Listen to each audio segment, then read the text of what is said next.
आ रही आवाज sir?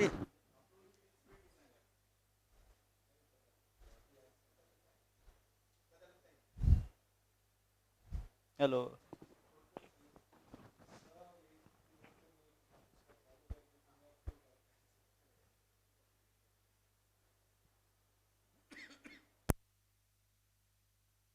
Hello, आवाज आ रही है? फाइन। नहीं आ रही आवाज? आएगी आएगी आएगी आएगी, अभी आवाज आएगी।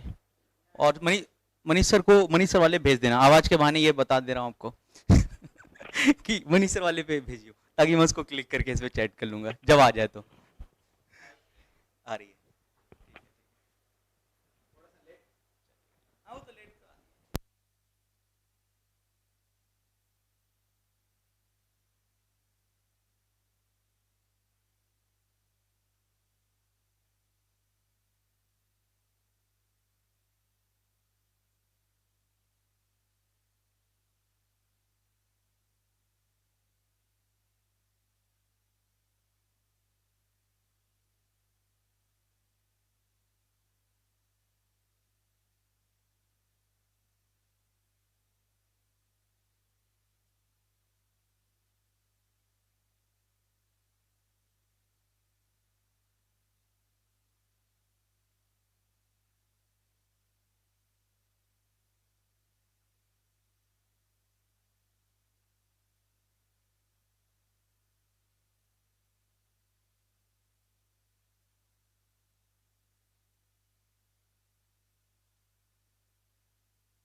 है। Hello everyone.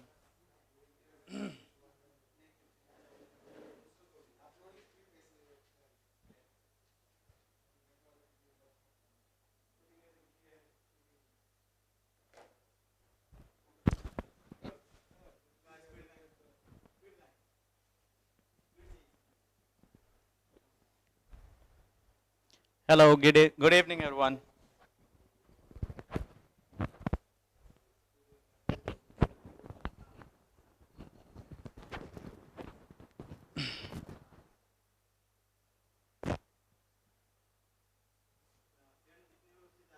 Hi everyone, good evening.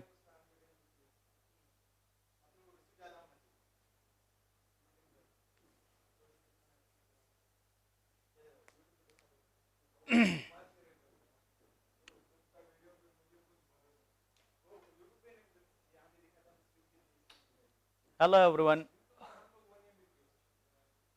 हाँ बट आज एग्जाम सिलेबस अभी हम आपको बताते हैं क्या है ना। कुछ और बच्चे जुड़ जाएं थोड़े से, है ना, फिर मैं सबको बता देता हूँ, अदरवाइज मिस हो जाता है ना। थोड़े से और बच्चों को जुड़ जाने दो, फिर मैं आपको बताता हूँ, ठीक है? हाँ हाँ, लाइव लाइव ये।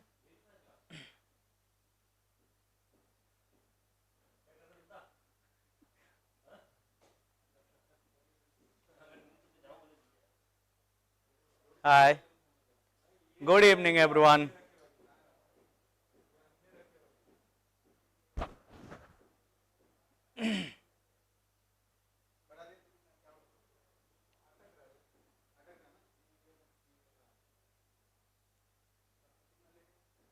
हाँ बेटा, सुबह ही क्लास होनी थी, पर अनफॉर्चुनेटली इंटरनेट कनेक्शन की वजह से थोड़ा सा शाम को आज करनी पड़ गई है ना। ओके। एनसीईआरटी में बेटा आप एक रीडिंग लगा लो, ताकि एक चैप्टर का ओवरऑल व्यू मिल जाए, है ना। चाहे वो रेडॉक्स हो, चाहे वो पहला some basic concept of chemistry वाला जो मोल का पहला पार्ट है वो कर लो, है ना। तो उससे आपको एक ओवरऑल व्यू मिल जाएगा। अब रही बात एग्जाम सिलेबस की, है ना। नहीं बेटा, कंटिन्यू करेंगे, स्टार्टिंग से क्यों पढ़ाएंगे, है ना। कंटिन्यू कर रहे हैं उसी में ही तो, है ना। स्टार्टिंग से तो मोल कॉन्सेप्ट शुरू नहीं करेंगे बेटा, 2 महीने हो गए पढ़ाते हुए, तो उसी में कंटिन्यू कर रहे हैं। एक्चुअली सुबह क्लास नहीं हो पाई थी due to certain internet problem ना, तो आज शाम को रख लिया इस वजह से, है ना, अदरवाइज मॉर्निंग ही होगी। अच्छा बेटा, पहले मैं जरा एग्जाम सिलेबस बता दूं क्या आ रहा है रिडॉक्स में, ये सुनना जरा। रिडॉक्स में सबसे पहले तो कैलकुलेशन ऑफ ऑक्सीडेशन स्टेट आएगा, उसके अलावा आपको एक रिएक्शन दी होगी और हो सकता है आपको आइडेंटिफाई करना पड़े कौन ऑक्सीडाइजिंग है कौन रिड्यूसिंग है। डेफिनेशन बेस्ड प्रॉब्लम आ सकती हैं, ऑक्सीडेशन, रिडक्शन, ऑक्सीडेंट, रिडक्टेंट या ऑक्सीडाइजिंग एजेंट या रिड्यूसिंग एजेंट, ऐसी प्रॉब्लम आ सकती हैं। ठीक है, टाइप्स ऑफ रिडॉक्स आएगा। और मैं फिर से बोल दे रहा हूं, बैलेंसिंग मैंने पढ़ाया नहीं अभी तक रिडॉक्स में, उससे जुड़ी कोई भी प्रॉब्लम नहीं आएगी। एक्सेप्शनल वाले केसेस याद कर लेना, सारे काम के हैं, सब के सब आएंगे।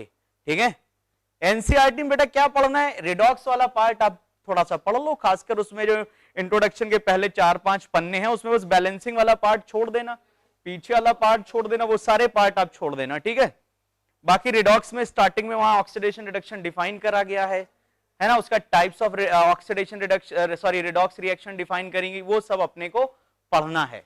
हम लोग बेटा आगे कंटिन्यू करेंगे, है ना। और मैंने आपको पिछली क्लास में कहा भी था, ठीक है, इक्विवेलेंट वेट बेटा बिल्कुल नहीं आ रहा है ना। एक आध सवाल भले ही गलती से पड़ गया हो, जहां तक मुझे याद है इक्विवेलेंट वेट नहीं आ रहा है, तो इक्विवेलेंट वेट पे अभी फोकस ना करो, just focus on simple redox. ठीक है, मैं क्लियर हो चुका हूं सिलेबस को लेके। परसेंटेज वेट वगैरह ये सब कुछ भी नहीं आएगा, है ना, सिर्फ इक्विवेलेंट वेट। अब जरा सुनिए, मैंने पिछली क्लास में आपसे कहा था इक्विवेलेंट वेट बेटा नहीं आ रहा, मैं आपको ऑलरेडी इन्फॉर्म कर चुका हूं। एलन के जो मॉड्यूल हैं एक्सरसाइज 2 जो रह गई रिडॉक्स में, वो आप आपस में कर लो, पर बैलेंसिंग द रिडॉक्स इक्वेशन वाला पार्ट मत करिएगा, है ना। बाकी पुराना रिवाइज कर लीजिए, आपको रिडॉक्स के वीडियो मिले उनको थोड़ा सा देख लीजिएगा। अब जरा बेटा ध्यान दीजिएगा, मैंने आपको बोला था कि अब हम लोग क्या है कि एक पर्टिकुलर रूटीन में आ रहे हैं, तो हम लोगों ने आपको डीपीपीस प्रोवाइड करी थी, और उन डीपीपी में मैंने आपको बोला था जिन बच्चों ने सवाल अटेम्प्ट नहीं करे हुए हैं, ठीक है, अरे यार रिडॉक्स रिएक्शन अकेली थोड़ी आएगी मेरे भाई, उसमें बाकी चीजें भी आ रही हैं, ऑक्सीडाइजिंग एजेंट क्या, रिड्यूसिंग एजेंट क्या है ना, ये सब भी आएगा।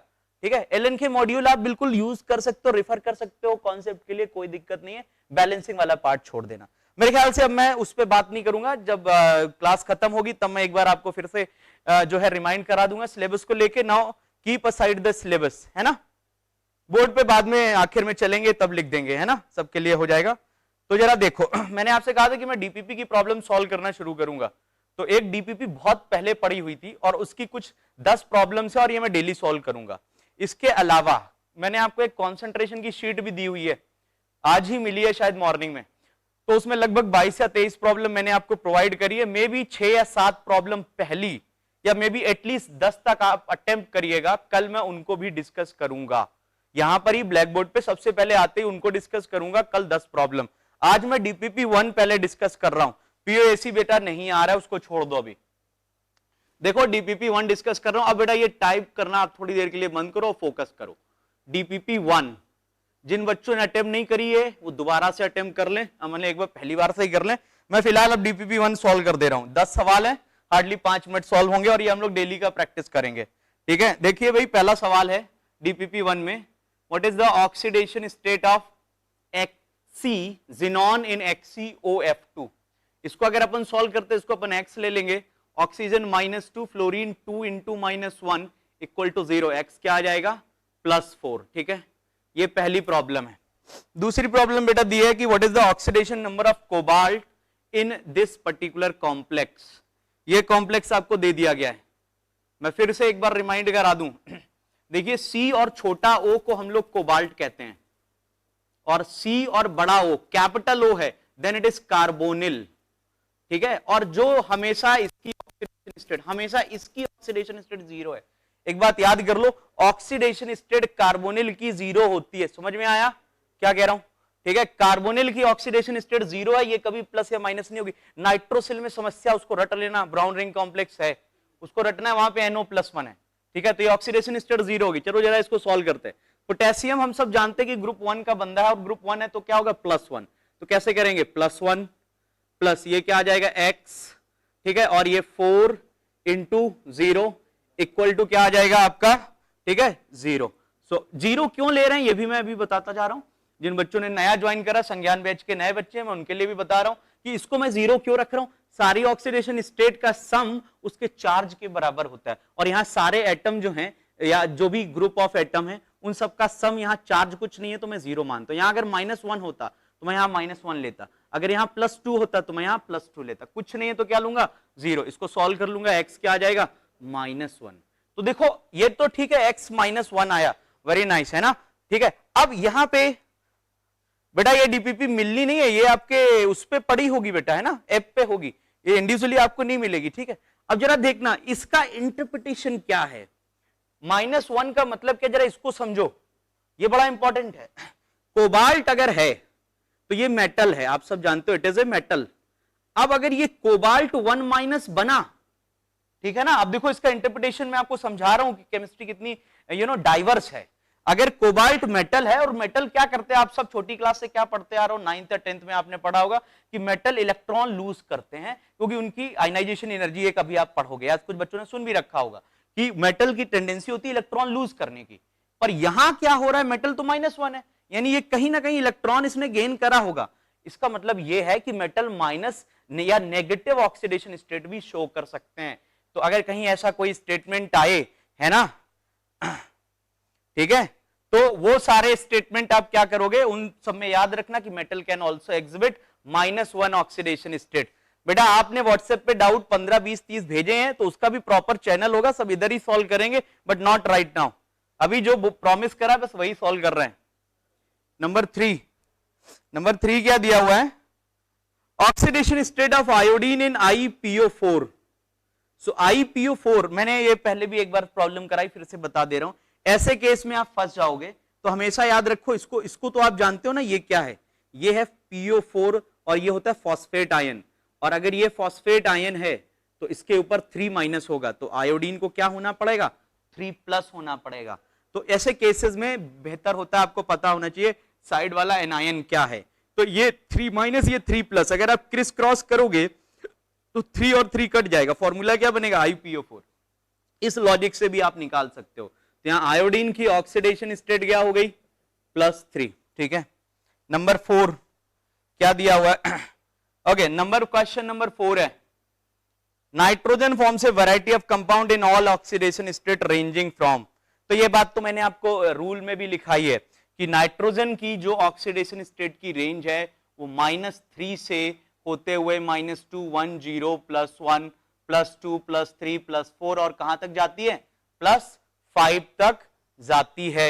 ये अपने को ध्यान रखना है, क्लियर है, ठीक है भाई, -3 से लेकर +5। और सबके एग्जाम्पल मैंने लिखाए हैं, है ना, इसका एग्जाम्पल NH3 था, इसका N2O5 था, ये था आपका, है ना, N2H4 हाइड्राजीन, ये था NH2OH, ये N2 ले लो, ये N2O, ये NO, N2O3 और +4 किसकी हो जाएगी, NO2 की।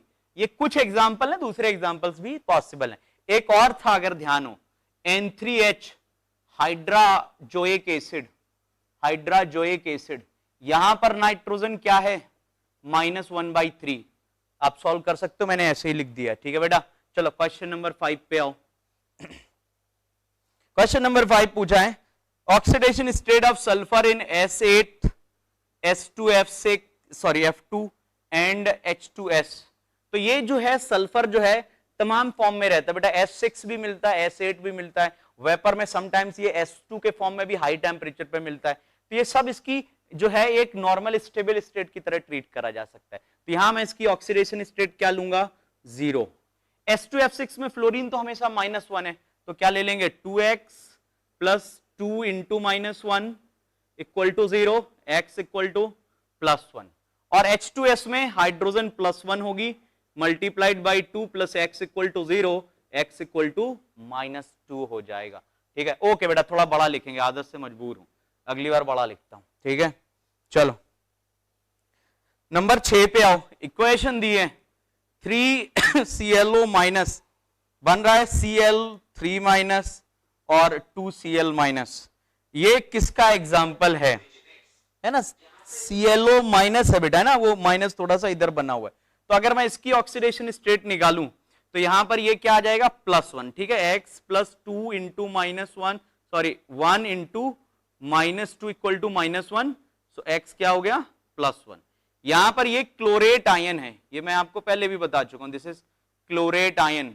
तो क्या आएगा x plus 3 into -2 equal to -1, यानी x क्या आया +5, और ये क्लोराइड है तो ये -1, 1 से 5, 1 से -1, यानी ये क्या हो गया डिसप्रोपोर्शनेशन का एग्जाम्पल हो गया। ठीक है, चलो अगला देखो।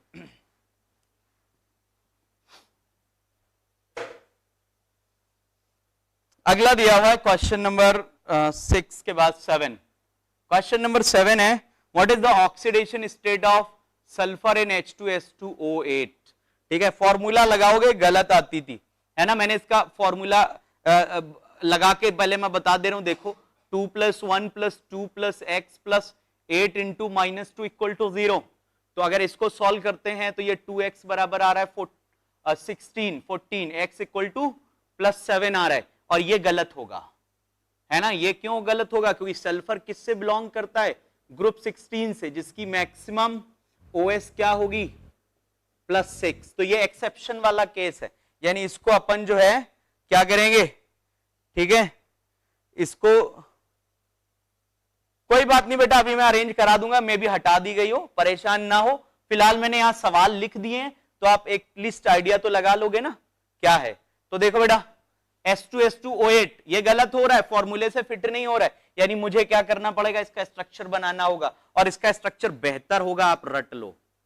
It is highly advisable to you all कि इसका स्ट्रक्चर जो है आप रटो, क्योंकि हर दूसरे साल ये पूछ लिया जाता है। ये आ रहा है इसका स्ट्रक्चर। अब स्ट्रक्चर के हिसाब से अगर मैं करूं तो देखो क्या आ रहा है ये ज्यादा इलेक्ट्रोनेगेटिव -2 + 2 -2 + 2, ये क्या आया, एक ही बॉन्ड है ना इन दोनों के बीच, इससे हमें कोई मतलब नहीं। तो यहां पर ये -1, तो ये क्या हो गया +1, ठीक है ना, इस तरह से ये आ गया। और यहां पर देखो एक बॉन्ड है तो -1 और ये +1, तो ये सल्फर क्या आ रही है +6, ये सल्फर अकेला +6 है। यहां पर आओ, अच्छा अगर मैं मान लो इसकी भी बात कर लूं, चलो इस ऑक्सीजन की भी बात करूं, तो यहां पर ये बॉन्ड भी तो बन रहा ऑक्सीजन से, तो इस बॉन्ड के लिए ये ज्यादा इलेक्ट्रोनेगेटिव -1 + 1, तो ऑक्सीजन की ओवरऑल क्या हो गई यहां पर -2, ये ऑक्सीजन भी -2, ये भी -2, ये भी -2, यानी ऑक्सीजन अगर तीनों -2 हैं तो यहां पर जो ऑक्सीजन -2 ऑक्सीडेशन स्टेट देती है, आपको पता है वो ऑक्सीजन क्या कहलाती, ऑक्साइड। यानी यहां ये और ये तीनों -2 है, यानी तीनों ऑक्साइड हो गई। अच्छा अब जरा इस पे आओ, -2 क्यों, क्योंकि दो बॉन्ड है, ज्यादा इलेक्ट्रोनेगेटिव को -2, इसको क्या दे दो प्लस, इसको दो माइनस, इसको क्या दे दो प्लस।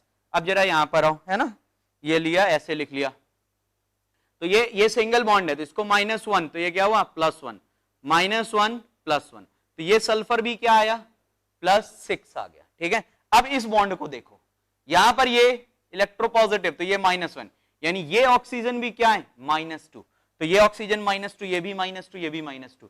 जो ऑक्सीजन जिसका ऑक्सीडेशन स्टेट -2 होता है उसको हम लोग ऑक्साइड कहते हैं, और जिस ऑक्सीजन का ऑक्सीडेशन स्टेट -1 हो उस ऑक्सीजन को पर ऑक्साइड कहा जाता है। तो अब जरा इस ऑक्सीजन पे फोकस करो, ये जो ऑक्सीजन है ये सिंगल बॉन्ड है, तो इसको भी -1, इसको भी -1, क्योंकि दोनों सेम है, तो कोई चार्ज किसी को नहीं मिलेगा, है ना। अगर होमो एटमिक होमो न्यूक्लियर आपके मॉलिक्यूल होते थे, है ना, तो क्या होता था कि उनमें किसी को कोई चार्ज नहीं देते थे। तो इस ऑक्सीजन की ऑक्सीडेशन स्टेट -1, ये -1, यानी ये दोनों ऑक्सीजन क्या हैं, परऑक्साइड है, परऑक्साइड है, और ये आपकी 3 और 3 ऑक्सीजन क्या है, ऑक्साइड है। तो पूछा जा सकता है कि H2S2O8 में how many oxide oxygen are there and how many peroxide. So how many oxide are there, 1 2 3 4 5 6, 6 oxide हैं, 1 2 3 और 2 क्या है peroxide oxygen. Is it clear. और सल्फर इंडिविजुअली क्या है +6, पर 2 सल्फर +6 है, तो एक सल्फर क्या हुआ, 2 सल्फर +6 करके क्या हुआ +12, तो एक सल्फर +6 हुआ। मेरे ख्याल से ये स्ट्रक्चर रिवाइज हो गया, अब क्लियर हो गया होगा, आगे जरूरत नहीं पड़ेगी, ध्यान रखना इसको। ऐसे ही सवाल करते जाएंगे तो काफी आपके पुराने टॉपिक रिवाइज हो जाएंगे, तो जरूरत नहीं पड़ेगी आपको रिवाइज करने की। व्हाट इज परऑक्साइड लिंकेज, बेटा इसको कहते हैं peroxide linkage. This OO bond, this is known as peroxide linkage. ठीक है, अभी आगे बढ़ोगे बॉन्डिंग वगैरह में भी है सब। क्वेश्चन नंबर 8, क्वेश्चन नंबर 8 क्या दिया है, 4p प्लस 3KOH बन रहा है, नहीं और 3H2O भी है, ये बन रहा है 3KH2PO2 प्लस PH3, ये बन रहा है। बोल रहा है कि यहां पर फास्फोरस को क्या हो रहा है, what is happening to phosphorus with respect to oxidise हो रहा या रिड्यूस हो रहा है। ठीक है, ठीक है, देखो जरा, फास्फोरस चूंकि नॉर्मल है तो ये क्या हो गया 0। अच्छा यहां पर कैलकुलेट कर लें, ये -3 होगा, x plus 3 into plus 1 equal to 0, x equal to -3। यहां सॉल्व करते हैं इसको, देखो भाई ये +1, ये 2 into plus 1 plus phosphorus x plus 2 into -2 equal to 0। यहां सॉल्व करेंगे क्या आएगा, अगेन +1, यानी यहां फास्फोरस +1 आ रहा है, यहां फास्फोरस -3 आ रहा है। एक बात मैं बता दूं, नए बच्चे भी जुड़े हुए, यहां जो भी बैलेंस होता है उससे हमें कोई लेना देना नहीं है। ऑक्सीडेशन स्टेट करने के कैलकुलेट करने के दौरान हमें बैलेंस्ड स्टोइकोमेट्रिक कोएफिशिएंट से कोई लेना देना नहीं होता है। तो फास्फोरस 0 से +1 हो रहा है, ऑक्सीडाइज भी हो रहा है, और 0 से -3 भी हो रहा है, यानी इट इज ऑल्सो रिड्यूसिंग, है ना, रिड्यूस भी हो रहा है, दोनों चीजें हो रही हैं। ठीक है, चलो भाई क्वेश्चन नंबर 9 पे आते हैं। क्वेश्चन नंबर 9 क्या दिया है, which are the following reaction involve either oxidation और रिडक्शन। मैं आपको रिएक्शन लिख दे रहा हूं पहले, VO2 प्लस बन रहा है V2O5, दूसरा बन रहा है Na2Na प्लस, तीसरी इक्वेशन है CrO4 2 माइनस 2 Cr2O7 2 माइनस, और फिर है Zn2 प्लस 2 Zn। कह रहा है कि which of the reaction does not involve either oxidation और रिडक्शन। ठीक है, अरे यार कितना बड़ा लिखे, इतना तो बड़ा लिख दिया यार, और धीमे सिखाने वाली बात नहीं, ये तो मैं यार आपके पुराने सवाल डिस्कस कर रहा हूं। हाँ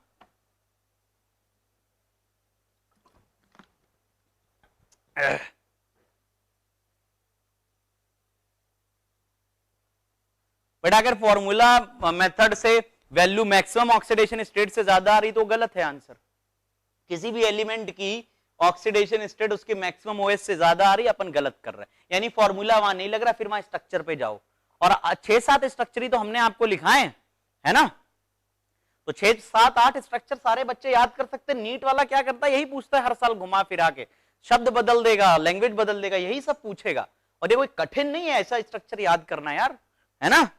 जरा देखो इस सवाल पे वापस आते बेटा, क्या दिया हुआ, इसमें से कौन सी रिएक्शन में ऑक्सीडेशन या रिडक्शन नहीं हो रहा है। ये करने का, बस पता करने का एक ही तरीका है कि इनकी ऑक्सीडेशन स्टेट कैलकुलेट कर लो एलिमेंट्स की। तो देखो जरा, वेनेडियम कैलकुलेट करें पहले, कैसे करोगे, x ऑक्सीजन क्या हुआ -2 इक्वल टू चार्ज क्या आया +2, यानी x क्या हो गया +4, यानी वेनेडियम तो +4 है।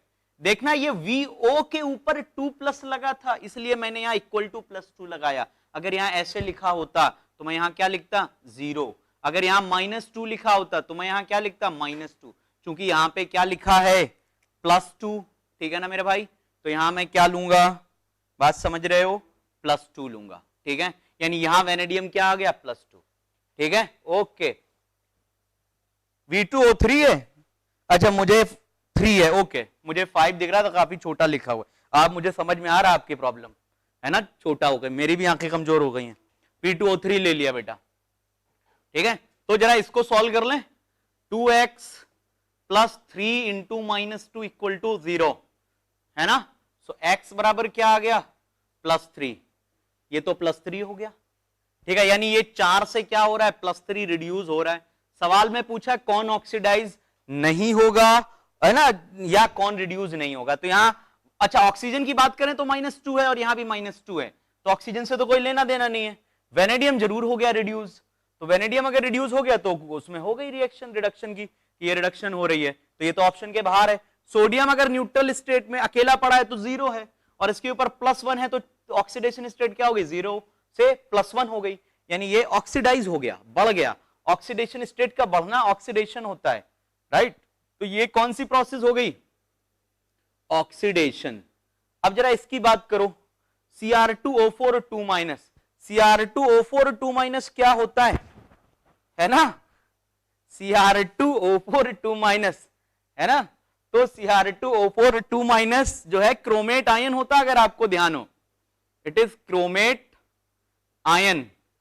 तो ये क्या हो जाएगा, X4 -2 इक्वल टू -2। मेरी बात समझ रहे हो, मैंने ऐसा क्यों करा, यहां लिख रहा हूं मैं, जरा इस बार नए बच्चे हैं, जरा एक बार वो भी देख लें। देखो दोबारा से कर दे रहा हूं इसको, यहां पे बाकी दो रिएक्शन यहां कर दे रहा हूं। क्या दिया है, Cr2O4 2- और ये बन रहा है Cr2O7 2- में, ठीक है। तो इसको कहते हैं क्रोमेट आयन, नाम तो सबको याद हो गए होंगे सारे बच्चों को। और इसको क्या कहते हैं, डाई क्रोमेट आयन। तो ये इसको कैसे करेंगे, X + 4 -2, चार्ज क्या है, इक्वल टू -2, X क्या हो गया, +6, ठीक है। अब जरा यहां पे सॉल्व करें, ये क्या आ रहा है, 2x + 7 × -2 इक्वल टू -2, यानी ये क्या हुआ, 2x = 12 और x = +6। यानी यहां पे जो क्रोमियम है ये +6 है, और यहां पे भी क्रोमियम +6 है, ऑक्सीजन -2, ऑक्सीजन -2, यानी ना ये ऑक्सीडाइज हुआ ना ये रिड्यूस हुआ, ठीक है। आगे देखना बेटा, एक और देख लो, क्या था, Zn से Zn2+, ये तो अपने को पता है कि ऑक्सीडाइज हो रहा है, क्योंकि Zn क्या होगा, 0 में होगा, तो 0 से +2 ऑक्सीडाइज हो गया, यानी ऊपर वाला आंसर हो गया, ये क्लियर है। चलो क्वेश्चन नंबर 10 लास्ट करते हैं। क्या दिया हुआ है, H4IO6- और कहा गया है आयोडीन की ऑक्सीडेशन स्टेट बताओ।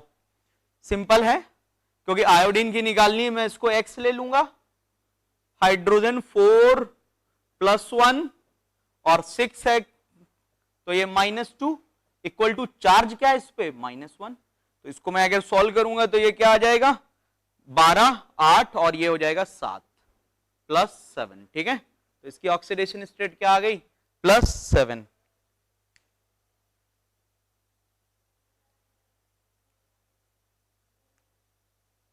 ये इतने सारे इमोजीज और ये सब क्या हो रहा है मेरे भाई, हैं? बंद करो ये टाइपिंग करना, बंद करो ये टाइपिंग, मुझे दिखाई ना दे, बंद करो टोटली भाई। बेटा ऐसे 10 सवाल हम लोग करेंगे, ठीक है। अब मैं कल का बता दे रहा हूं, पहले कल क्या डिस्कस करूंगा, ठीक है। अब जरा ध्यान से सुन लो बेटा, चैटिंग बंद करो, है ना।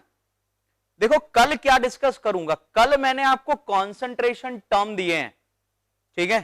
कल मैंने कॉन्सेंट्रेशन टर्म दिए हैं, ठीक है। तो जब कॉन्सेंट्रेशन टर्म बेटा दिए होते हैं तो उसका, सॉरी, कॉन्सेंट्रेशन टर्म की मैंने आपको शीट दी है, तो वो शीट के पहले 10 सवाल मैं आपसे डिस्कस करूंगा, फर्स्ट 10। आप 10 तक अटेम्प्ट कर लो, ठीक है, सिर्फ 10 सवाल अटेम्प्ट करो और पहले 10 सवाल आपसे डिस्कस करूंगा। और आपसे रिक्वेस्ट है कि उन 10 सवालों को मेरे को व्हाट्सएप बिल्कुल मत करना, क्योंकि मैं उनके जवाब देने वाला नहीं हूं, वो यही करूंगा, ठीक है। बेटा हाइड्रोजन -1 इस समय होता है, देखो जैसे मान लो मैंने लिया sodium hydride, calcium hydride, magnesium hydride, तो जब ग्रुप 1 या ग्रुप 2 के एलिमेंट से जुड़ा हो तब हाइड्रोजन -1 होता है, ये याद रखना है। तो यहां पर इसकी -1, यहां भी हाइड्रोजन -1, यहां भी -1, ठीक है, ये अपने को ध्यान रख लेना है।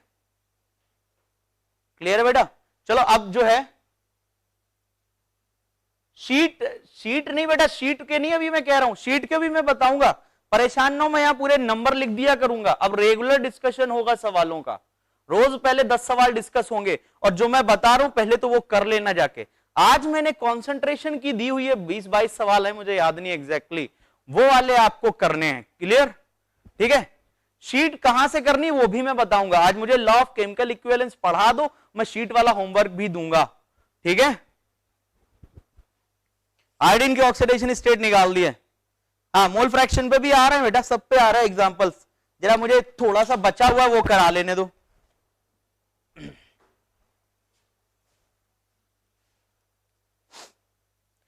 मेरे ख्याल से मैंने एक आपको चार्ट करवा दिया था पिछली वाली क्लास में, ठीक है ना। अब जो है बच्चे हम लोग क्या करेंगे, आज पीपीबी वाला पार्ट बचा हुआ है उसको करना है ना, पार्ट्स पर बिलियन मिलियन, और उसको भी जरा कर लें, लिख लो जरा। अगला कॉन्सेंट्रेशन टर्म है पीपीएम, नेक्स्ट इज पीपीएम, ये दो तीनों ही छोटे हैं, पीपीएम पार्ट्स पर मिलियन।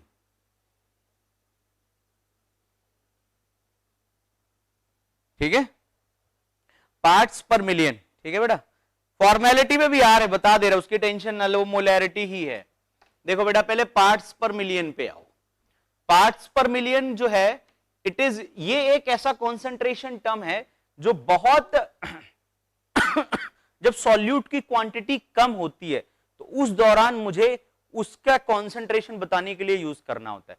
जैसे मैं एटमॉस्फेयर की बात करूं, एटमॉस्फेयर में हमारे पास क्या है, आर्गन का परसेंटेज बहुत कम है, कोई भी नोबल गैस उसका परसेंटेज काफी कम है, CO2 बहुत कम है रिलेटिव टू ऑक्सीजन या नाइट्रोजन। तो अगर मुझे मान लो अब अगर मुझे आर्गन का परसेंटेज, हीलियम का या नियॉन का बताना है, सॉरी परसेंटेज कह रहा हूं मैं, अगर मुझे उसका कॉन्सेंट्रेशन बताना है तो मैं इस तरह की चीज यूज करूंगा, पीपीएम पार्ट्स पर मिलियन। या मान लो समुद्र के पानी से मैंने, समुद्र का मतलब ओशन से मैंने क्या करा कि, है ना, अगर मैंने ओशन से मैंने अगर पानी लिया और उस पानी में मुझे NaCl का कॉन्सेंट्रेशन पता करना है, तो ओशन तो बहुत बड़ा है, उसमें NaCl तो ज्यादा नहीं होगा, तब मैं वहां पीपीएम का यूज करूंगा। यानी ये जो कॉन्सेंट्रेशन टर्म है it is generally used when the value of solute is very small, जब सॉल्यूट बहुत कम होता है ना, जब बहुत छोटा कॉन्सेंट्रेशन होता है, लेवल कॉन्सेंट्रेशन बहुत छोटा हो, तब हम इसको यूज करेंगे। तो हमें क्या याद रखना है कि ppm is used when concentration of solute is very small, when concentration of solute is small compared to solution, solution के कंपैरिजन में solute बहुत कम पड़ा हो, बहुत कम पड़ा हो, तब हम उसे यूज करेंगे। ठीक है, बाकी बंद करो यार ये सब चैट करना, ठीक है बेटा, चैट ना करो अभी थोड़ी देर, मौका देंगे आपको चैट करने का। अब पीपीएम जो है इसको अपन कैसे डिफाइन करेंगे, पीपीएम को डिफाइन करा जाएगा the amount of the part of solute भी कह सकते हैं हमें ना, या ऐसे लिख दे रहे the amount of solute present पर 10 to the power 6 part of solution, यानी 10 की पावर 6 जो सॉल्यूशन का हिस्सा है उसमें कितना सॉल्यूट पड़ा होगा। मैं पीपीएम को ऐसे कह सकता हूं, पीपीएम जो है इसको तमाम तरह से दिखाया जा सकता है, इसको हम लोग वेट बाय वेट के टर्म में भी बोल सकते हैं, वेट बाय वेट। पीपीएम को मैं से वेट बाय वॉल्यूम भी बता सकता हूं, ठीक है, पीपीएम को मैं वॉल्यूम बाय वॉल्यूम भी बता सकता हूं, या इसको मैं वॉल्यूम बाय वेट भी बता सकता हूं। कैसे, मान लो मैं पहले वाले का समझाता हूं, पीपीएम वेट बाय वेट के टर्म में, तो वेट बाय वेट के टर्म में अगर लिखेंगे तो क्या होगा, वेट ऑफ सॉल्यूट अपॉन, ये जो आगे वेट लिखा है ये सॉल्यूट को रिप्रेजेंट कर रहा है, ये किसको रिप्रेजेंट कर रहा है, सॉल्यूट को, ठीक है, और ये जो पीछे वाले टर्म है ये सॉल्यूशन को रिप्रेजेंट कर रहे हैं, सॉल्यूशन का। तो यहां वेट सॉल्यूट लिया, वेट बाय वेट के टर्म में अगर मैं पीपीएम बोलूंगा तो बोलूंगा W solute upon W solution into 100, ये हो गया, ठीक है, पीपीएम हो गया W solute upon W solution into 100, ठीक है। अगर मान लो मुझे वेट बाय वॉल्यूम बोलना है तो मैं क्या बोलूंगा, पीपीएम में W solute upon volume of solution, sorry 100 बोल गया, माय मिस्टेक, 10 की पावर 6, ये तो 10 की पावर 6 है ना, पार्ट्स पर मिलियन, ठीक है, तो W सॉल्यूशन इंटू 10 की पावर 6, आप ऐसे भी कह सकते हो पीपीएम को। आप अगर वॉल्यूम बाय वॉल्यूम के टर्म में कहना चाहोगे तो पीपीएम आपका ये हो जाएगा V solute upon V solution into 10 की पावर 6। और अगर आपको कुछ और करने की मूड है, जैसे वॉल्यूम बाय वेट करना है, तो पीपीएम इसके टर्म में भी आ जाएगा V solute upon weight of solution into 10 की पावर 6। ठीक है, तो ये किसी भी तरह से वो एक्सप्रेस कर सकता है। तो यहां जो पहला वाला टर्म दिया है, ये पहला टर्म जो है ये बेसिकली किसको रिप्रेजेंट कर रहा है बेटा? सॉल्यूट को रिप्रेजेंट कर रहा है। और जो पीछे वाला टर्म है वो क्या बता रहा है? सॉल्यूशन को बता रहा है। ठीक है, कोई स्पेसिफिक यूनिट नहीं है। ठीक है, यहां ग्राम लेगा, यहां ग्राम ले लेगा, है ना, या 10 की पावर 6 में बेसिकली वो बोलेगा, वो सवाल में मेंशन होगा। ठीक है, एप्लीकेशन कैसे होता है मैं अभी सब पे आ रहा हूं, सारे सवाल कराऊंगा, ये बात क्लियर है। अब मैं एक चीज और कह दूं, कई जगह क्या होता है कि सॉल्यूशन जो है उसमें सॉल्वेंट बहुत ज्यादा हो जाता है समटाइम्स। मैं मान लो इसका केस समझा रहा हूं, बाकी के लिए आप वैसे एज्यूम कर लीजिएगा। समटाइम्स व्हाट हैपन, क्योंकि ये 10 की पावर 6 है ना, 10 की पावर 6 का मतलब समझ रहे हो कि एक 10 लाख, 10 की पावर 6 का मतलब 10 लाख, इतना बड़ी क्वांटिटी के अंदर सॉल्यूट कितना है। तो समटाइम्स क्या होता है कि जो W सॉल्वेंट है वो बहुत बहुत बड़ा हो जाता है W सॉल्यूट से। तो कई बार यहां पर हम सॉल्यूशन की जगह सॉल्वेंट भी लिख देते हैं, कोई फर्क नहीं पड़ेगा आंसर पे, क्योंकि ये बहुत कम होती है quantity, this quantity is very less, है ना, ये क्वांटिटी बहुत कम है। तो इसलिए यहां कई बार वो सॉल्वेंट लेके सॉल्व कर दे तो परेशान नहीं होना, क्योंकि यहां सॉल्वेंट बहुत ज्यादा होता है, तो सॉल्यूट की वैल्यू ना भी जोड़ोगे सॉल्वेंट में तो आंसर पे कोई फर्क नहीं पड़ेगा, अप्रॉक्सीमेट आंसर आ जाएगा और कई बार जल्दी सॉल्व भी हो जाता है। ठीक है, अरे भैया अब हमने समझाने के लिए ओशन का एग्जांपल ले लिया है, अब वो जैसा भी हो वहां से आप, अब वो ओशन का एग्जांपल समझाने के लिए ले लिया, वो तो ऑब्वियस है डिस्ट्रीब्यूशन जो है वो यूनिफॉर्म नहीं है, मान ले रहे हैं, एजम्पशन कर लिया है कि यूनिफॉर्म है। ठीक है, जरा देखना आगे,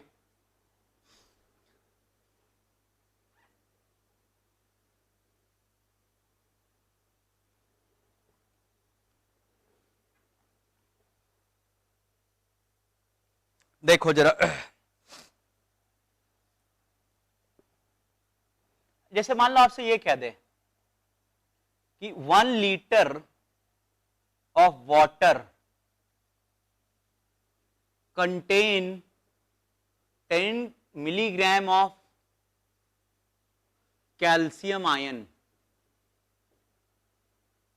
express it in terms of ppm, ये कह दिया उसने। ठीक है, ऐसे मान लो कह दिया है, समझाने के लिए मैं बता रहा हूं, जो ये सॉल्वेंट वाली बात मैं आपसे कह रहा हूं ना, है ना, वो मैं समझाने के लिए बता रहा हूं।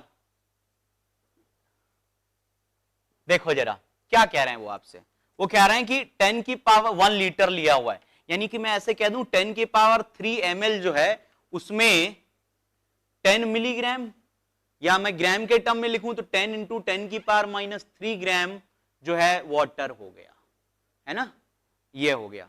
तो अगर मुझे पीपीएम में एक्सप्रेस करना है, ppm is expressed in terms of 10 की पावर 6, तो अपन ऐसे बोल सकते हैं कि अगर 1 ml होता देन इसका वेट कितना होता, बाई 10 ग्राम कैल्शियम 2+, ठीक है, और अगर 10 की पावर 6 ml पानी होता तो वो क्या हो जाता, 10 इंटू 10 की पावर -3 इंटू 10, है ना, अपॉन 10, सॉरी, है ना, ये क्या कर दिया मैंने, अपॉन 10 की पावर 3 इंटू 10 की पावर 6, ऐसे आ जाएगा। 1 ml होगा तो क्या होगा, 10 की पावर 3 आ जाएगा, तो 10 की पावर 6 ml पानी होगा तो क्या आ जाएगा, ये आ जाएगा।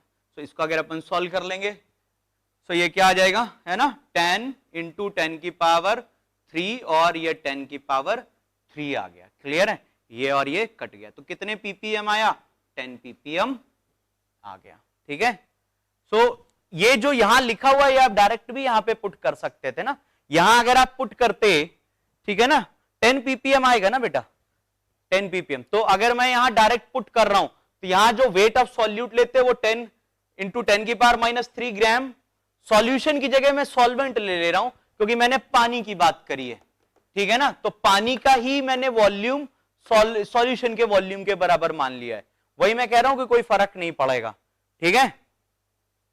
It has to be considered in, यहां एक्चुअली मैंने जो है वेट बाई वॉल्यूम के टर्म में ले लिया, ये वाला रिलेशन करेंगे ना, weight of solute upon volume of solution. तो ये बेसिकली एमएल के टर्म में है और ऊपर जो है वो ग्राम में है, that is what we have to take, gram per ML, है ना, ग्राम पर एमएल। पीपीएम के टर्म में क्या आ जाएगा, 10 पीपीएम हो जाएगा, और ये जो कॉन्सेंट्रेशन है वो ग्राम पर एमएल है, इसको ग्राम और इसको एमएल।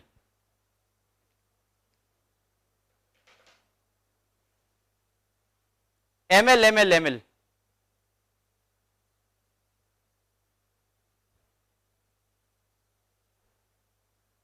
एक बार और देखो, जैसे ये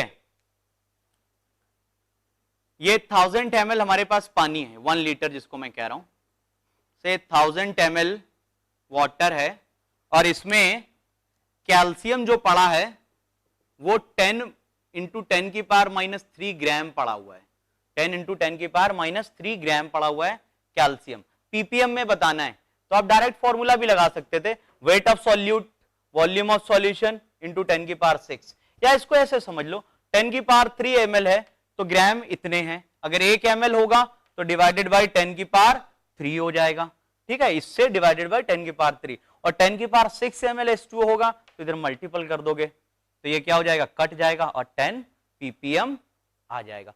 कहने का मतलब ये है कि देखिएगा, कहना मैं क्या चाह रहा हूं कि यहां पर मैं सॉल्यूशन लिखता जा रहा हूं, हर बार सॉल्यूशन लिखता जा रहा हूं, पर मैं यहां वेट किसका, यहां मैं वॉल्यूम किसका ले रहा हूं, सॉल्वेंट का ले रहा हूं, क्योंकि इसका अमाउंट बहुत कम है। तो कई बार अगर आप यहां सॉल्यूशन की जगह सॉल्वेंट लिख दोगे तो कोई फर्क नहीं पड़ेगा, ठीक है।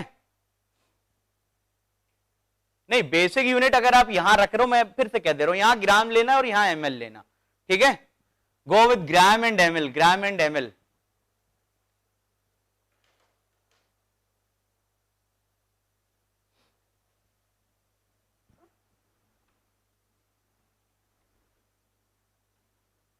अभी हार्डनेस ऑफ वाटर करेंगे तब आएंगे इन सब पे वापस। इंटरप्रिटेशन ऑफ पीपीएम का इतना सा मतलब है कि 10⁻⁶ में वो कितना पड़ा है, ठीक है।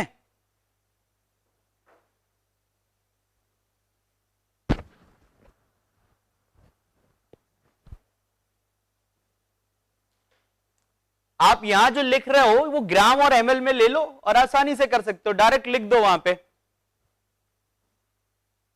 इंटरप्रिटेशन बड़ा सिंपल, इंटरप्रिटेशन कुछ है नहीं इसमें। अगर मेरे पास ये आ रहा है 10 ppm ऑफ Ca2+ ऐसे लिखा है इज प्रेजेंट, इसका सिंपल मतलब है कि 10⁻⁶ में 10⁻⁶ में जो आपका सॉल्यूशन है उसको मान ले रहे सॉल्यूशन कि 10⁻⁶ सॉल्यूशन कंटेन 10 Ca2+, और वो यूनिट सवाल के हिसाब से देगा तो परेशान मत होना, ठीक है, यूनिट यहां वो सवाल के हिसाब से देगा। इसीलिए बोलते हैं कि 10⁻⁶ part of solution contain 10 part of Ca2+, तो सवाल में वो मेंशन होगा, ठीक है। 10 ग्राम नहीं था वो बेटा, 10 मिलीग्राम था, ठीक है। तो पीपीएम के टर्म में एक्सप्रेस करते हैं तो 10 लाख में कितने कैल्शियम के पार्ट मौजूद होंगे। अगर आपके पास 10 लाख ml लीटर जो भी यूनिट होगा मेंशन करेगा, परेशान ना हो सवाल में। तो 10⁻⁶ पार्ट ऑफ सॉल्यूशन में 10 पार्ट जो है वो कैल्शियम 2+ है। ये इसका इंटरप्रिटेशन आप ऐसे करोगे कि it is defined with respect to the 10⁻⁶। अगर पीपीवी कर देगा, अगर पीपीवी करेगा तो यहां 10⁻⁹ हो जाएगा। अगर पीपीवी करा पार्ट्स पर बिलियन तो यहां 10 की पावर क्या हो जाएगा, 9 हो जाएगा, ठीक है।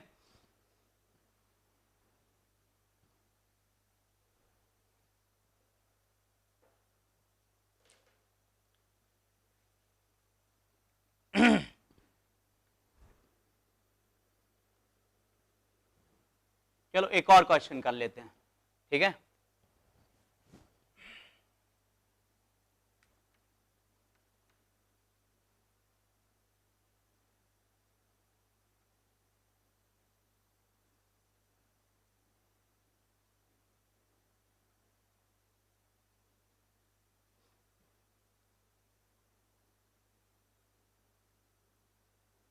कॉन्सेंट्रेशन ऑफ, ऐसी वैल्यू लेते हैं जो कट जाए, है ना, concentration of NaCl is 5.85 ppm. This is what it is saying. Concentration of NaCl solution is 5.85 ppm. ठीक है. Calculate molarity of solution. लो जरा लगाओ, 2 मिनट का टाइम दिया है. Calculate molarity of solution. इसी का आप बोल रहे हो, ठीक है. अच्छा चलो एक बार और देख लो. Concentration of NaCl solution is 5 ppm. Calculate molarity of solution. 2 minute का टाइम दिया, एक बार अटेम्प्ट करके देखो.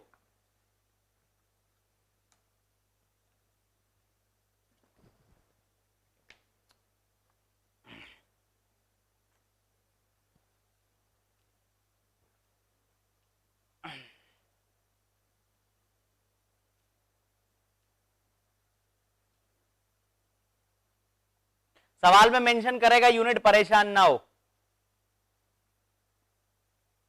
ग्राम पर ml है वैसे.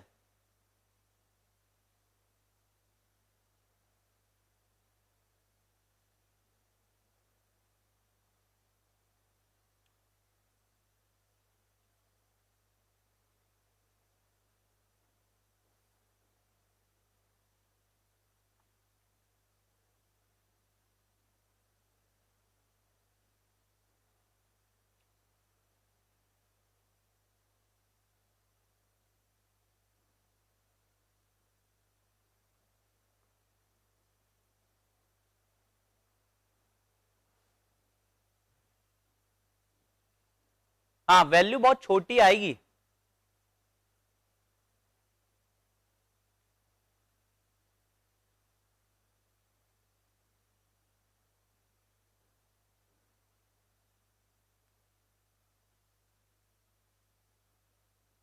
वन मोलर ml में लेना, वेट ml, वेट ग्राम और वॉल्यूम ml.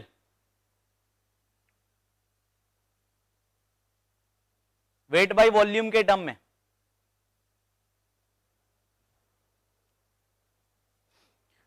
देखो अगर ये लिखा है कि NaCl जो है इज 5.85 ppm, ठीक है. ppm जो है वो है आपका wait of solute upon volume of solution into 10 की पावर 6. ये होता है ना आपका ppm, ठीक है. ये ppm है, wait of solute upon volume of solution into 10 की पावर 6, ठीक है. तो यहां जो ले रहे हैं ये मैं ग्राम और ये मैं ml ले रहा हूं. अगर मैं इसको इंटरप्रेट करूं, इसका मतलब क्या है कि 10 की पावर 6 ml जो है उसमें 5.85 ग्राम है. ये इसका मतलब है, ठीक है. 10 की पावर 6 ml में ml ऑफ सॉल्यूशन जो है उसमें 5.85 ग्राम NaCl है. ये इस लाइन का मतलब हो गया अगर ये लिखा हुआ है. तो अगर हमारे पास 1 ml ऑफ सॉल्यूशन होगा तो उसमें कितना होगा इसका वेट. 1 ml ऑफ सॉल्यूशन में होगा 5.85 अपॉन 10 की पावर 6 ग्राम, ठीक है. इतने ग्राम आ गया NaCl. अगर मुझे मोलैरिटी निकालनी है तो मुझे क्या चाहिए, weight of solute upon molar mass of solute into volume of solution in litre, या इन ml लगाओगे तो ऊपर 1000 का मल्टीपल करोगे. यही तो करते हो. ये है मोलैरिटी का फॉर्मूला, ठीक है. ये आपके मोलैरिटी का फॉर्मूला है. Wait of solute, molar mass of solute, volume in ml, ये सॉल्यूशन है और ये क्या हो गया 1000, ठीक है. तो अगर मैं 10 की पावर, इसका इंटरप्रिटेशन है 10 की पावर 6 ml ऑफ सॉल्यूशन ले रहा हूं तो इसका वजन है 5.85 ग्राम NaCl. अगर मैं 1 ml सॉल्यूशन लूंगा तो क्या आ जाएगा 5.85 बाई 10 की पावर 6 ग्राम NaCl. क्योंकि मुझे अगर मोलैरिटी निकालनी है तो हमारा वॉल्यूम सॉल्यूशन का with respect to 1 litre define करी गई है molarity, number of moles of solute dissolved in 1 litre, 1 litre में कितने मोल ऑफ सॉल्यूट घुले हैं, ये क्या दिखा रहा है, ये मोल ऑफ सॉल्यूट दिखा रहा है। एमएल में फॉर्मूले के हिसाब से यहाँ एमएल लिख दिया हूं, आप लीटर भी कर सकते थे। तो अगर मैं यहां लिखूंगा 1000 ml ऑफ सॉल्यूशन,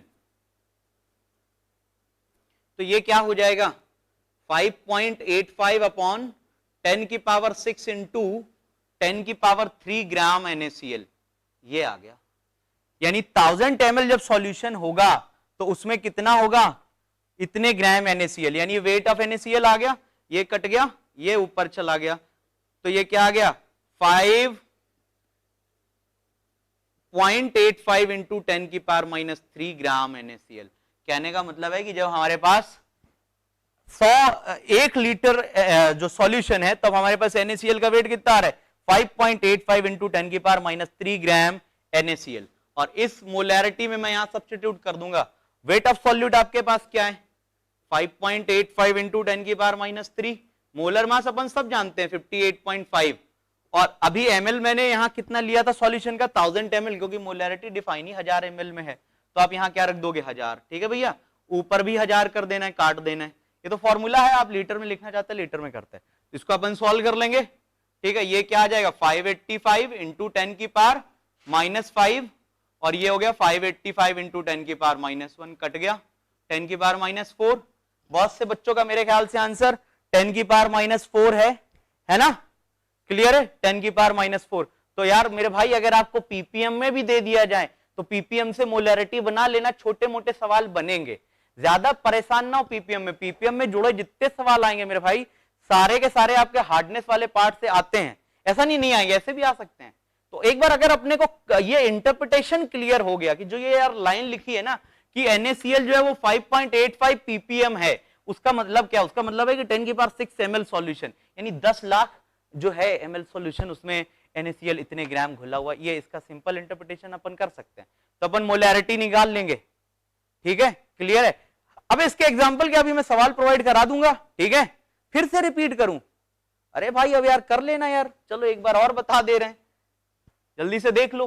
कॉन्सेंट्रेशन सवाल वाले ने आपको क्या NaCl का दिया है 5.85 ppm दिया है, वैल्यू हमने ऐसी ली कि कट जाए, ठीक है, और मोलैरिटी बतानी है। तो अगर आपको मोलैरिटी बतानी है तो मोलैरिटी के लिए क्या चाहिए, weight of solute upon molar mass of solute, volume in ml into क्या आ जाएगा 1000 आ जाएगा, ठीक है। तो अगर आप ऐसे कर रहे हो तो आपको क्या चाहिए, सिर्फ वेट ऑफ सॉल्यूट चाहिए 1000 ml में, तो आपके पास NaCl अगर 5.85 ppm है, इसका मतलब है कि 10 की पावर 6 ml सॉल्यूशन में 5.85 ग्राम NaCl घुला हुआ है, ठीक है। तो अगर 1 ml सॉल्यूशन होगा तो कितना आ जाएगा 5.85 बाई 10 की पावर 6 ग्राम NaCl, और मुझे मोलैरिटी 1 लीटर या 1000 ml के लिए डिफाइन करी गई, तो 1000 ml के लिए क्या हो जाएगा, अपन सॉल्व कर लेंगे इस तरह से, तो ये पूरा आ गया, ठीक है। तो ये यहां पर आप वेट रख दो, इसका वेट आ गया 5.85 इंटू 10 की पावर माइनस 3, और मोलर मास 1000 और 1000 कट गया, मोलैरिटी आ गई, ठीक है। और आगे बढ़ते हैं, जरा देखो भैया,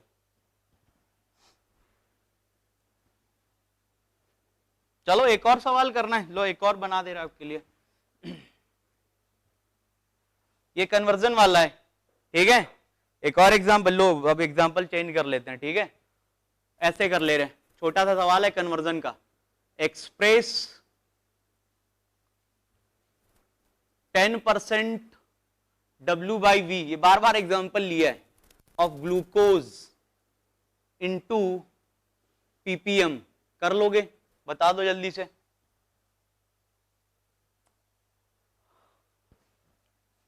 इफ ये हो गया पहला, इसमें और सवाल लिख लो कि इफ डेंसिटी ऑफ सॉल्यूशन या ग्लूकोज सॉल्यूशन, अपनी तरफ से मैं ले रहा हूं, मुझे पता नहीं, मैं वही वैल्यू ले रहा हूं जो पिछले सवाल में ली थी, ग्राम पर ml, ठीक है। Density of, let me right, glucose solution is 1.2 ग्राम पर ml, then calculate its molality also, molality भी बताओ, ठीक है। ये कर लो C, B बना लो कैलकुलेट मोलैरिटी, ठीक है, और डी बना लो, ऑल्सो कैलकुलेट मोल फ्रैक्शन। लो 4 सवाल दे दिए, ऑल्सो कैलकुलेट मोल फ्रैक्शन, ठीक है, बताओ 4 सवाल हमने आपको दिए हैं, ठीक है।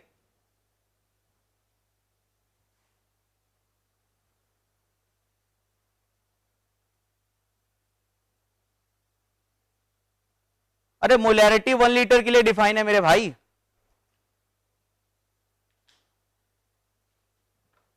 मोलैरिटी 1 लीटर के लिए डिफाइन करी गई डेफिनेशन में, इसीलिए उसको 1000 कर दिया था ना, एमएल में ही तो निकाले थे।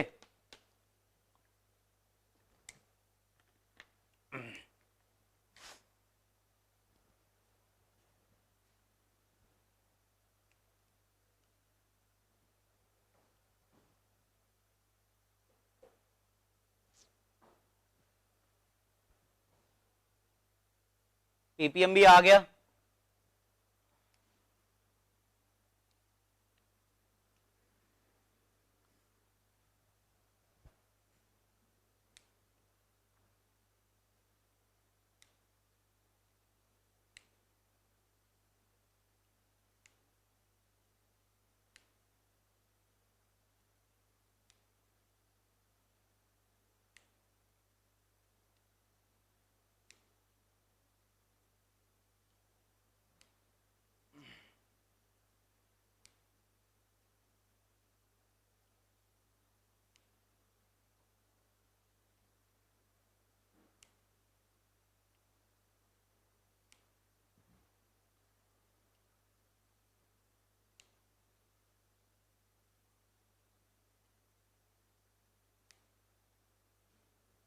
देखो भाई करते हैं ना, पहले क्या दिया है,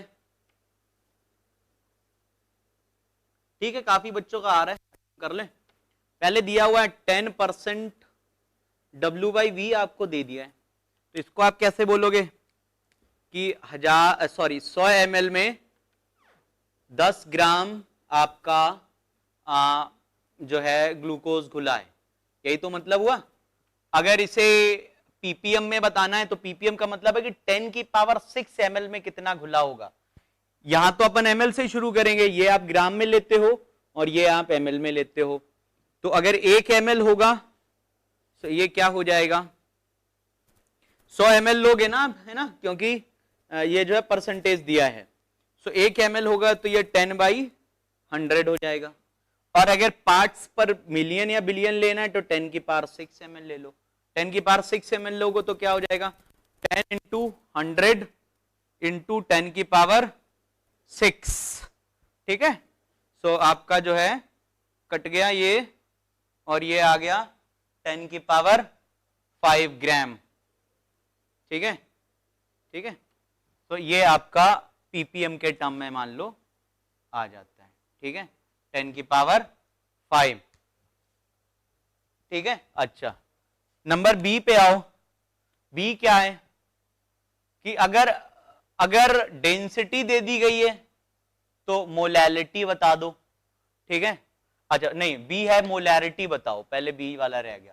मोलैरिटी तो आप डायरेक्ट फॉर्मूला लगा दोगे, क्या होता था, percentage W/V into 10 upon molar mass, तो ये तो आपका यहीं पे हो गया।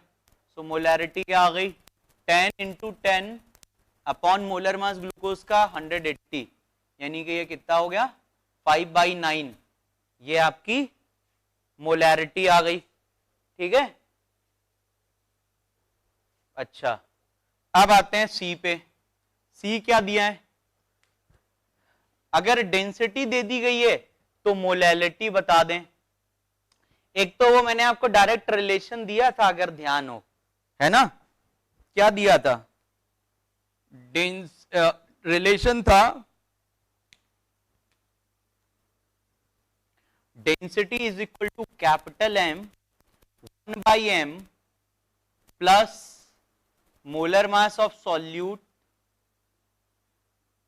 अपॉन 1000, राइट, ये रिलेशन था अगर ध्यान हो, ठीक है। तो यहां से डेंसिटी कितनी है 1.2 और मोलैरिटी ऊपर वाले से निकाल ली थी 5/9, ये हो गया 1/9 और 180/1000, तो ये आपका कट गया, है ना, ये क्या आ गया आपका 1.2 इंटू 9 अपॉन 5 1/5 माइनस 80/100। इस तरह से अगर आप करोगे सॉल्व तो हो ही जाना है, कोई बड़ी बात नहीं, but it is a very lengthy calculation.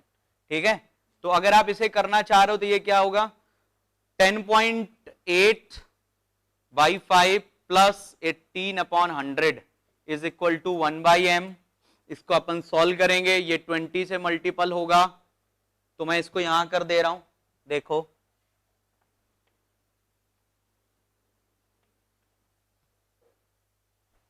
इसको अगर यहां करेंगे क्या आ जाएगा 100, एलसीएम आ गया 20, 10.8 plus 18 is equal to 1/m, यानी m क्या हो जाएगा 100 अपॉन, है ना, 18 प्लस 20 और ये 200 हुआ और 0.8, 200 और 0.8 जो है 16, है ना 160, यानी 216, यानी ये 100 अपॉन 234 आ रहा है। Molality is coming about 100 upon 234 के आसपास इन टर्म्स ऑफ कैलकुलेशन। मेरा मानना है कि इसको ऐसे ना करो, अगर आपको मोलैरिटी मिल गई, डेंसिटी दी हुई है, मैं आपको दूसरी तरह से करके दिखा रहा हूं, क्योंकि हर बार इसमें कैलकुलेशन होगा, हो सकता है मैं कुछ कैलकुलेशन मिस्टेक भी कर जाऊं और होगी भी होगी, तो मैं चाह रहा हूं इसको आप दूसरी तरीके से सीखो। सेम प्रॉब्लम है ना, देखो इसको आप ऐसे लगाओ, वो ज्यादा बेहतर है।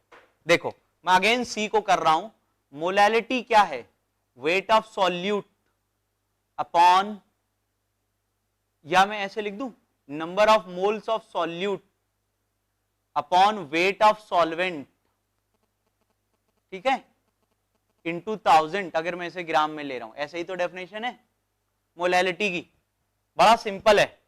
Number of moles of solute, molarity दे दी गई 5/9, अगर मोलैरिटी 5/9 है तो number of moles of solute क्या हो गए, ध्यान से देखो 5/9 हो गए। अगर मोलैरिटी आपकी 5/9 है तो number of moles of solute 5/9 हो गए। मुझे क्या चाहिए, वेट ऑफ सॉल्वेंट चाहिए, बस और कुछ नहीं चाहिए। क्या चाहिए, वेट ऑफ सॉल्वेंट। तो देखो डेंसिटी दी हुई है सॉल्यूशन की, कितनी दी है, याद करो, डेंसिटी है 1.2 ग्राम पर ml। तो अगर मैं यहां से वॉल्यूम 1000 ml मान लेता हूं, ठीक है, वॉल्यूम कितना मान लिया 1000 ml, ये इससे जाएगा तो कितना आ जाएगा, वेट ऑफ सॉल्यूशन आ गया 1200 ग्राम, ये वेट ऑफ सॉल्यूशन आ गया। मुझे क्या चाहिए, मुझे तो चाहिए वेट ऑफ सॉल्वेंट, तो weight of solution is equal to weight of solute plus weight of solvent, ये होता है।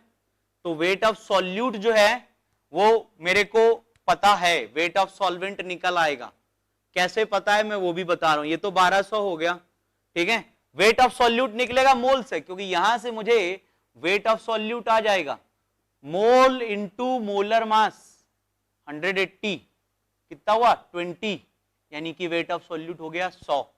क्लियर है, तो ये यहां 100 आ गया। तो देखो आपके पास क्या आ रहा है, ये आ गया 1100, this is wait of solvent. इसको आप यहां रखो, सो मोलैलिटी के फॉर्मूले में सब्स्टिट्यूट कर रहा हूं, मोल कितने हो गए 5/9, ठीक है, into weight of solvent 1100 into 1000, ऐसे ले लिया, ठीक है। तो ऐसे कुछ रिलेशन जो है आपके बनेंगे, ये कट गया, 50/99 की रेंज आ रही है, जो यार इससे मैच नहीं कर रहा है, इसका मतलब यहां कुछ कैलकुलेशन मिस्टेक हो गई है, ठीक है। तो 50/99 आ जाएगा, ये ज्यादा बेहतर है, यहां कुछ ना कुछ कैलकुलेशन मिस्टेक हुई है, ठीक है।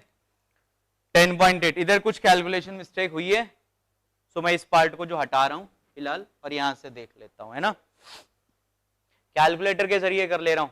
50/99 आ रहा है,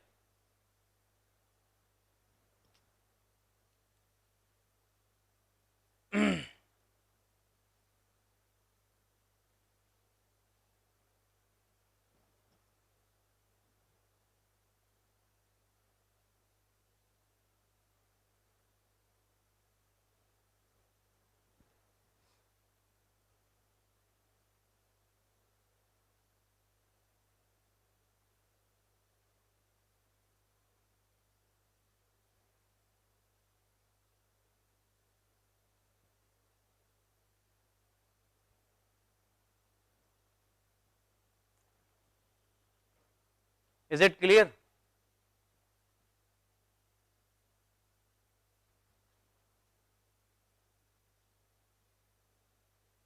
सब्सट्रैक्शन था, अरे हाँ ये मिस्टेक हो गई, माई मिस्टेक यार, ये प्लस में गड़बड़ हो गया, ये प्लस था इधर माइनस आएगा, हाँ वो वहां साइन में आ गया, तो इसको भी ऐसे कर ले रही है। कितना आ रहा था?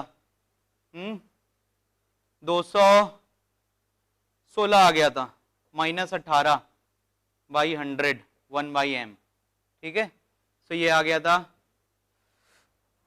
199 की रेंज में, समथिंग लाइक दिस। हाँ गलत हो गया फिर से, है ना, ये 216 बन जा रहा था मेरे ख्याल से, है ना, और ये 18 बन जा रहा था, सो 198 हो गया बाई 100, ठीक है, 1/m, साइन गड़बड़ हो गया, तो m क्या हो जाएगा 100/198 जो मैच करेगा फिर इसी से, है ना, 50/99, ठीक है।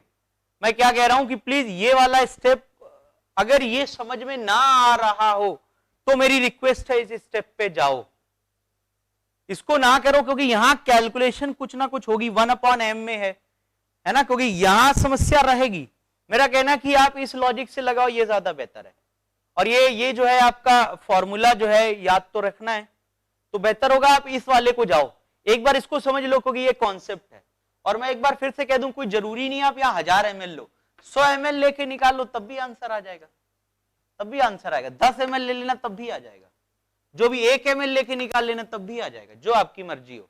Is it clear?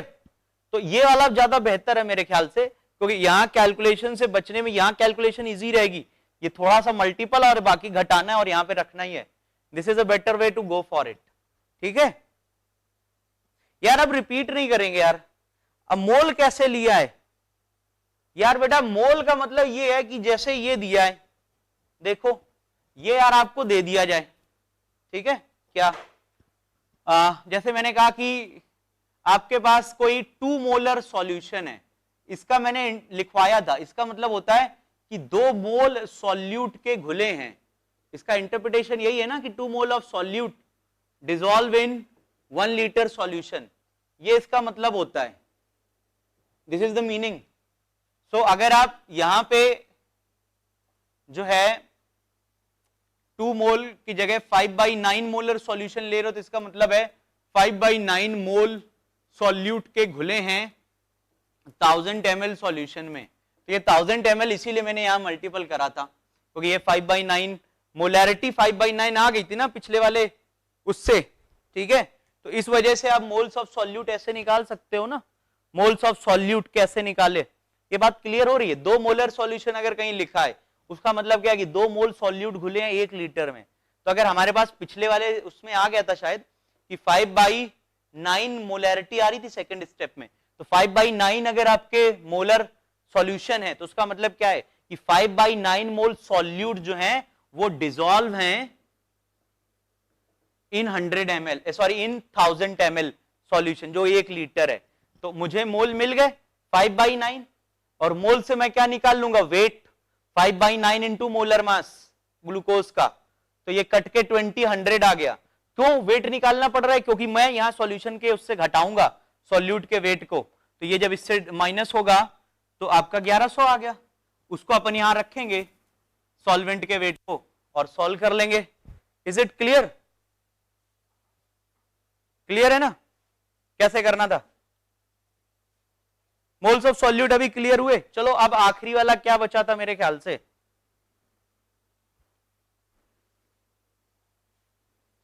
Molality, mole fraction निकालना था शायद। We have to find mole fraction. Mole fraction निकालना है तो सबसे सही तरीका है कि परसेंटेज W/W मिल जाए, उससे निकाल लो, जल्दी निकल आएगा, है ना। क्यों? क्योंकि देखो क्या दिया था, परसेंटेज W/V दिया है, तो आपके पास फॉर्मूला क्या होता है, परसेंटेज W/W इंटू डी, ये रिलेशन होता है, दोनों दिए हैं, ये 1.2 है, तो परसेंटेज W/W आ गया, ये कितना था मेरे ख्याल से 10 लिया था जहां तक मुझे ध्यान आ रहा है, तो परसेंटेज W/W क्या आ गया, 100/12 आ गया, ठीक है। कैलकुलेशन आपको थोड़ा सा जो है गड़बड़ जाएगा, क्योंकि ये गंदा सा कैलकुलेशन आ रहा है, तो उसका अपन जो है 25/3 ले रहे हैं। परसेंटेज W/W कितना आ गया 25/3। सो अगर परसेंटेज W/W आ गया तो मुझे मोल फ्रैक्शन निकालना था ना शायद ना सवाल में, लास्ट वाले में।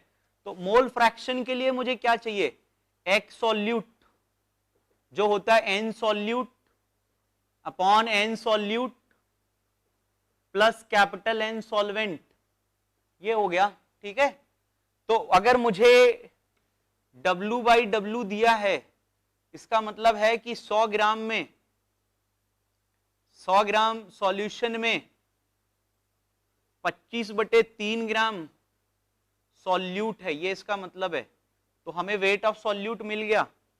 How much is the wait of solute, 25/3, और 100 से घटा दें 25/3 को, 300 है ना, और ये 25, तो 275/3, ये क्या हो गया, वेट ऑफ सॉल्वेंट हो गया 275/3।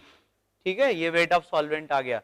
यहां से मैं क्या निकाल लूंगा, मोल ऑफ सॉल्यूट 25/3 और मोलर मास अपॉन 180। ठीक है, और यहां से क्या आ गया, मोल ऑफ सॉल्वेंट आ गए, जो हो गया 275/3 इंटू 180। इन दोनों को उठा के यहां सब्स्टिट्यूट कर देते हैं।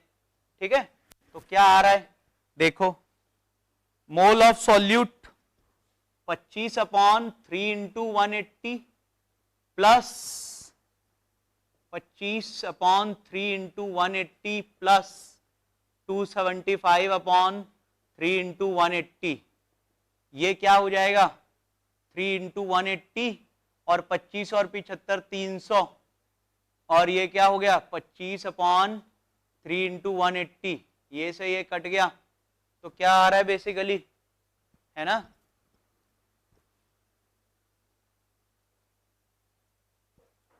क्या आ गया ये 25/300। ठीक है, जो 1/12 हो गया, हाँ 1/12, 0.0821 होता है 1/12।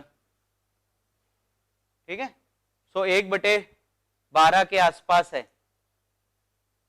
180 ग्लूकोज लिया था ना मेरे ख्याल से मैंने, अच्छा यहां मैं मिस्टेक कर गया यार, पानी था, 18 है, सारा कैलकुलेशन ही गंदा हो गया, पानी था भैया, दोबारा से आएगा। ठीक है, पानी था, तो मैं लिख दे रहा हूं, अब सॉल्व आप कर लेना, छोड़ दे रहा हूं मैं। क्या करोगे 25/3 into 180 upon 25/3 into 180 plus 275/3 into 18, ये यार 10 और हो जाएगा उधर जाके। ठीक है, आगे आप कर लेना, मेरे ख्याल से आपको क्लियर हो गया अभी क्या करना था, ताकि आगे बढ़े। ठीक है, वो 180 गलत आ गया था, वहां पे तो पानी है ना, वो दिमाग में 180 चल रहा था, वही लिख गया, तो 18 आ जाएगा वहां पे। ठीक है,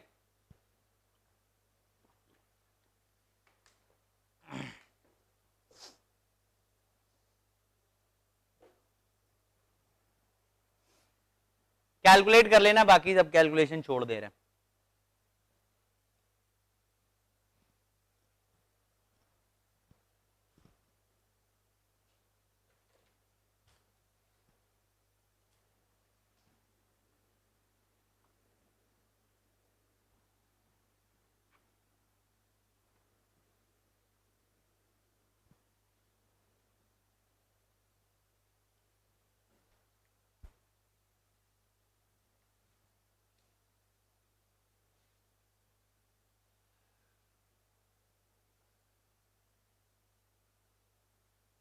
सॉल्यूट की डेंसिटी नहीं है यार, वो सॉल्यूशन की है, लिख भले ही गया हो, सॉल्यूशन की डेंसिटी है वो। एक और क्वेश्चन लिखूं, छोटा सा सवाल है, लिखना करना, calculate molarity of chloride ion when 20 ml 0.5 molar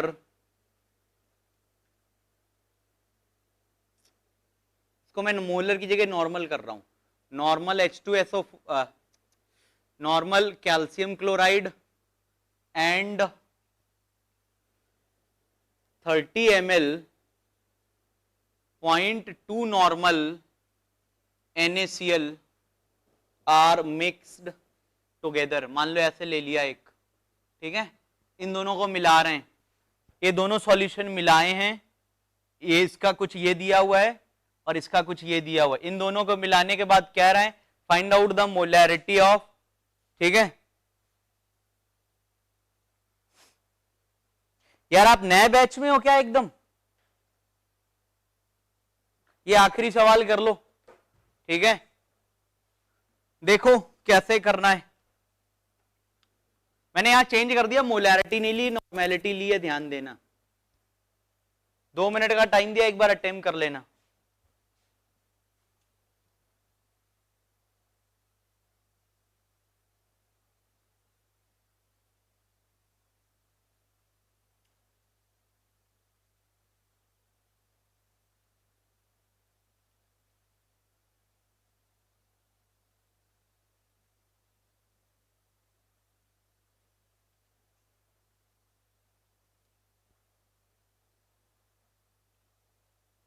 point 2, ये NaCl 0.5 है, इट इज 0.5, NaCl 0.5 ले लिया है, दोनों 0.5 ही ले लिए हैं, क्या फर्क पड़ जा रहा है, ठीक है, 0.5 है।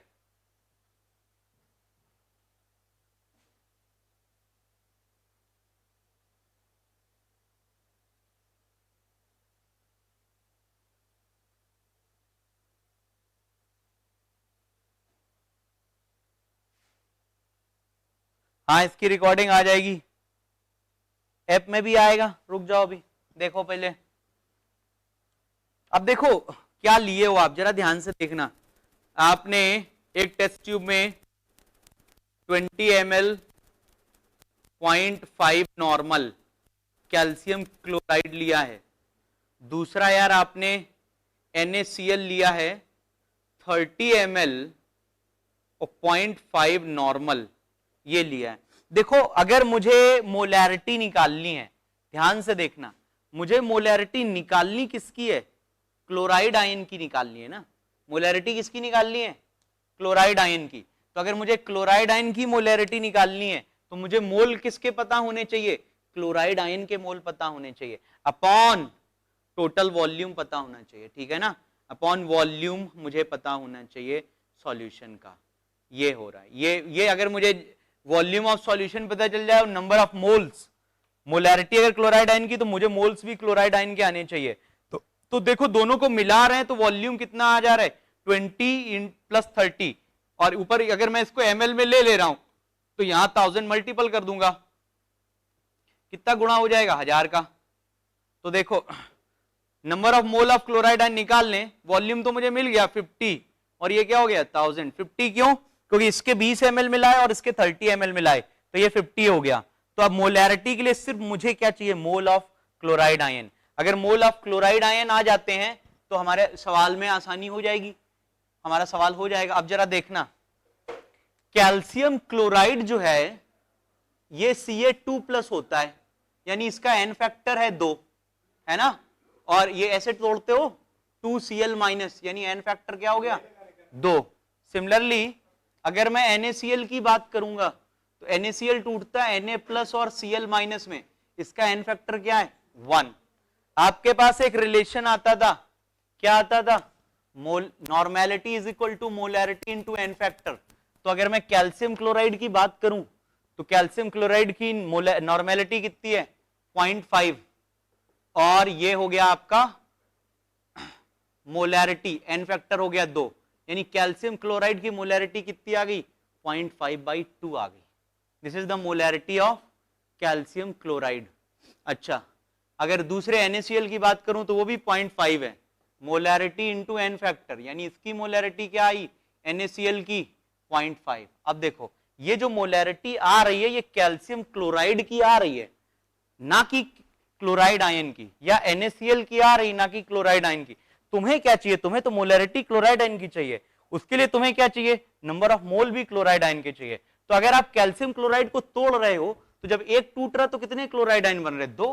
तो अगर आपके पास कैल्शियम क्लोराइड है और इसकी मोलैरिटी 0.5/2 मोलर है तो इस इक्वेशन के हिसाब से क्लोराइड आयन कितने बनेंगे 0.5/2 इंटू 2, तो ये कट गया, यानी कितने आ गई इसकी मोलैरिटी क्लोराइड आयन की, 0.5 आ गई। ठीक है, अगर सिमिलरली मैं NaCl की बात करूंगा तो NaCl टूट रहा है तो क्या आ रहा है, Na प्लस और Cl माइनस, तो अगर ये 1 है तो ये 1 आ रहा है, तो अगर ये 0.5 है तो ये भी कितना आएगा, 0.5, यानी दोनों की मोलैरिटी कितनी आ गई, 0.5। ये मोलैरिटी आई क्लोराइड आयन की और ये भी किसकी आई, क्लोराइड आयन की। ठीक है, तो अगर आपकी मोलैरिटी क्लोराइड आयन की 0.5 और इसकी भी मोलैरिटी 0.5 आ गई, तो अब तो आप आसानी से निकाल लोगे, क्योंकि आप क्या बना लोगे, मोल्स बन जाएंगे आपके, तो मोल्स आप यहां पे सब्स्टिट्यूट करोगे और यहां पे 1000/50 आ जाएगा। तो देखो जरा,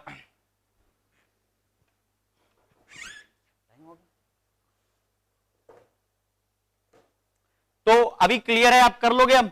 तो मैंने क्लोराइड आयन की मोलैरिटी निकाल दी है, ठीक है, और ये इनफैक्ट जो है 0.5/2, ठीक है, तो ये आपकी मोलैरिटी आ गई क्लोराइड आयन की। अब आप इसके मोल्स बना लीजिएगा, यहां सब्स्टिट्यूट कर दीजिएगा, बाकी बचा हुआ सवाल कल कर लेंगे, आज यहीं रोक रहे हैं, आपके फिजिक्स वाले सर आ गए, थैंक यू वेरी मच।